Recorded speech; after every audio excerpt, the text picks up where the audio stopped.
Komishiniin marii biyyoolessaa milkaa'ina sagantaa ajandaa marii walitti qabuu sadarkaa naannoo Oromiyaatti eegalamuuf jiru irratti waltajjii marii magaalaa Adaamaatti qopheessee jira. Sagantaa halduree ajandaa walitti qabuu kanarratti bakka buutonni hawaasaa godinaalee Oromiyaa hundarraa walitti baba'anii hirmaachaa jiru.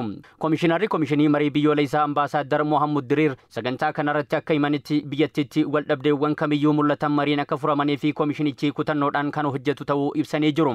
Komishiniin marii biyyoolessaa naannoo Oromiyaatti adeemsi ajandaa walitti qabuu karaa milkaateen akka gaggeeffamu fi abbootii gadaatii fi haadholii siinqee wajjin mari'achuu ibsanii waraanni bilisummaa Oromoo fi mootummaan karaa nagaatiin rakkoo jiru furuudhaa fi waliigaluun naannichatti ajandaa sassaabuudhaa fi haala mijataa uumuudhaaf torbee dhufutti karoorfame kan milkeessuu fi kutannoodhaan saganticha milkeessuudhaaf komishinichi hojjechaa jiraachuu ibsanii jiru.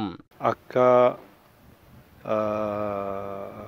naannolee adda addaa keessatti hojjenne naannoon kuni amma gara nagaas seenu jiru.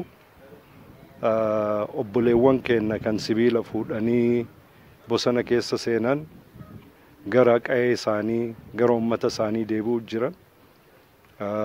Nageenya jabeessuu fi cimsuuf hojjetan. Kan hafanis waama nagaa tuwaamu jirru. Itoophiyaan biyya guddoo ummata baay'ee fi humna cimaa qabdu ta'uu kan eeran Komishinar Mohammud Diriir qaamni biraa rakkoo keenya kan nuuf furuu osoo hin taane uummanni Itoophiyaa mariin rakkoo isaa akka furatuu fi hojjetamaa jira jedhanii jiru. Biyyi teenya biyya guddaadha. Afrikaa keessaas addunyaa keessaas bakka ishee fudhachuu kan dandeessu hoggaa wal mariin rakkoo keenya furmaata agarsiisu. Namni biraa alarraa dhufee rakkoo teenya nuuf hin furu.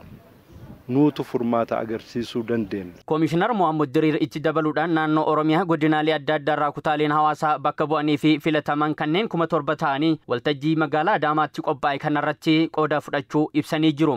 Kanneen marii kanarratti qooda fudhatan ajandaalee rakkoo biyya keenya karaa nagaatiin furuu dandeessan kan gumaachan ta'uu Komishinar Mohammud dubbatanii jiru. Abbootiin gadaa fi haati siinqee marii kanarratti hirmaatan gama isaaniitiin uummanni Itoophiyaa mari'atee Itoophiyaa waloo hegeree mariin ijaaruu akka qabu ibsaniiru.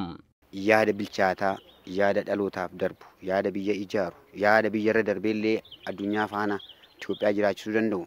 Achi keessatti immoo Oromoon immoo qooda salaallatu argachuullee akka danda'u. Akka biyyoolessaatiitti mari'ataniiti yoo jedhan rakkoon biyya keessa jiru hiikkatuu danda'a.